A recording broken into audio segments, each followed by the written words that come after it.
69,000 के लिए जो प्रदर्शन कर रहे हैं या आरक्षित अभ्यर्थी, तो क्या कुछ होने जा रहा है सर आपकी वार्ता? देखिए, कई बार वार्ता हो चुकी है। 69,000 सहायक अध्यापक भर्ती परीक्षा में से कुछ जो अभ्यर्थी थे उनकी तरह तरह की आपत्तियां थी, तरह तरह की आशंकाएं थी। कई बार हमारे अधिकारियों ने, हमारे डायरेक्टर ने, हमारे महानिदेशक ने, हमारे सचिव बेसिक शिक्षा परिषद ने अलग अलग स्तरों पर उनकी आशंकाओं का समाधान करने का प्रयास किया। लेकिन अब चूंकि अलग अलग ग्रुप अलग अलग समय में आता है, मेरी भी वार्ता हो चुकी है। मेरे आवास पर भी एक दिन लोग बैठे थे, उस दिन भी बातें हुई हैं। लेकिन उन्हीं में से कुछ लोग हमारे माननीय प्रदेश अध्यक्ष जी से मिले थे और उनसे आग्रह किया था कि हमारी बात सुन ली जाए। हमको अध्यक्ष जी ने ऐसा निर्देश दिया था, ऐसी अपेक्षा की थी कि एक बार बैठ के बात हो जाए। इसलिए हमारे अधिकारी और हम भी उपस्थित रहेंगे।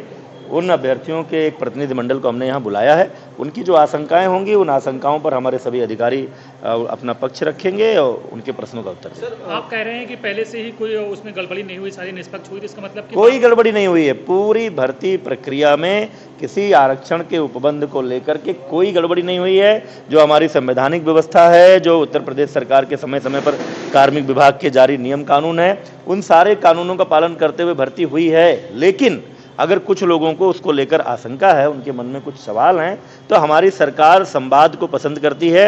हम ये नहीं चाहते कि कोई ये ना कहे कि हमको नहीं सुना गया, इसलिए उनके प्रतिनिधियों को बुलाया है।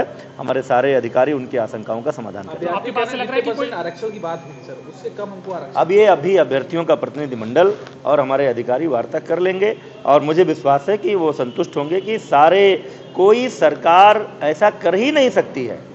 और हमारी सरकार तो इस बात की पक्षधर है कि पूरी भर्ती प्रक्रिया, पूरी पारदर्शिता, पूरे नियम कानून से होने चाहिए। तो ऐसा कैसे हो सकता है कि आरक्षण के उपबंधों का पालन? आपकी बात से लग रहा है सर कि वार्ता के लिए वार्ता हो रही, कोई नया नतीजा नहीं निकलने जा रहा है इसमें? नहीं, नया नतीजा क्या मतलब? हम किसी को संतुष्ट करने के लिए भर्ती प्रक्रिया बदल देंगे? आप इस तरह से पूर्वाग्रह होकर सवाल मत पूछिए। मैं कह रहा हूं कि मैं बेसिक शिक्षा मंत्री के रूप में पूरी जिम्मेदारी के साथ आपको ये कह रहा हूं कि आरक्षण के सभी उपबंधों का पालन हुआ है। लेकिन फिर भी इससे ज्यादा लोकतांत्रिक और क्या हो सकती है सरकार? फिर भी कुछ लोगों को अगर आशंका थी तो उनके आशंका का समाधान करने के लिए अधिकारियों के साथ मीटिंग कर रहे हैं। अब किसी को खुश करने के लिए क्या हम मान लें कि यहाँ गलती हुई है? कुल मिला के समाधान निकल सकता है? नहीं, समाधान क्या, भर्ती हो गई है, समाधान क्या निकलना? कोई गतिरोध है ही नहीं, गतिरोध है ही नहीं। कुछ लोगों के मन में संशय था, इसलिए हमने सारे जिम्मेदार अधिकारियों को बुलाया है। आमने सामने बैठकर वो बात करेंगे, उनका संशय दूर होगा।